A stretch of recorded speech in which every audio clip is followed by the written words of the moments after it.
राज ठाकरे को नहीं मिलेगी एक भी लोकसभा सीट, फिर एमएनएस और बीजेपी में क्या हो रही डील। पिछले कुछ दिनों से महाराष्ट्र की राजनीति में सत्ताधारी एनडीए गठबंधन महायुति में महाराष्ट्र नवनिर्माण सेना एमएनएस प्रमुख राज ठाकरे को भी शामिल करने की चर्चा जोरों पर है। इस सिलसिले में राज ठाकरे ने मंगलवार को नई दिल्ली में केंद्रीय गृह मंत्री अमित शाह से मुलाकात भी की है। माना जा रहा था कि लोकसभा चुनाव में राज ठाकरे भी एनडीए के बैनर तले चुनाव लड़ेंगे, लेकिन अब कहा जा रहा है कि भाजपा राज ठाकरे को लोकसभा चुनावों में एक भी सीट नहीं देने जा रही है। सूत्रों के हवाले से एक रिपोर्ट में कहा गया है कि भाजपा राज ठाकरे को लोकसभा चुनावों में एक भी सीट की पेशकश नहीं करने जा रही है, लेकिन उसे आगामी महाराष्ट्र विधानसभा और बीएमसी चुनावों में भाजपा उचित सीट देगी। इसके बदले में राज ठाकरे को लोकसभा चुनावों के दौरान एनडीए के पक्ष में चुनाव प्रचार करना होगा और 400 पार के लक्ष्य को साधने के लिए मराठी वोट जुटाने होंगे। राज ठाकरे को एक कुशल वक्ता माना जाता है। राज ठाकरे ने वर्ष 2006 में अविभाजित शिवसेना से अलग होकर महाराष्ट्र नवनिर्माण सेना नामक पार्टी की स्थापना की थी।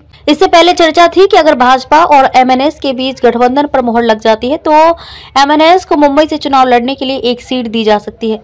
इस बीच एमएनएस के नेता बालानंद गांवकर ने कहा कि पार्टी राज ठाकरे के निर्देश पर लोकसभा चुनाव लड़ेगी। महाराष्ट्र के उप मुख्यमंत्री देवेंद्र फडणवीस ने बुधवार को कहा कि केंद्रीय गृह मंत्री अमित शाह और महाराष्ट्र नवनिर्माण सेना प्रमुख राज ठाकरे के बीच बातचीत सकारात्मक रही और अगले कुछ दिनों में तस्वीर साफ हो जाएगी। फडणवीस ने शाह और राज ठाकरे के बीच हुई इस मुलाकात को लेकर पूछे गए सवालों के जवाब में कहा कि राज ठाकरे ने दिल्ली में अमित शाह से मुलाकात की। इस पर तुरंत कोई टिप्पणी करना जल्दबाजी होगी। अगले कुछ दिनों में तस्वीर साफ हो जाएगी और हम आपको विस्तार से जानकारी देंगे। बारामती पुणे जिला और माधा सोलापुर जिला जैसी प्रमुख लोकसभा सीट के लिए सत्तारूढ़ महायुति की सीट बंटवारे के फॉर्मूले पर फडणवीस ने कहा कि बारामती हो या माधा, सबका लक्ष्य सीट जीतना और नरेंद्र मोदी को फिर से प्रधानमंत्री बनाना है। राज्य के उप मुख्यमंत्री अजित पवार की पत्नी सुनेत्रा पवार का नाम राष्ट्रवादी कांग्रेस पार्टी शरद चंद्र पवार से संबंधित सुप्रिया सुले के खिलाफ तय होने की उम्मीद है।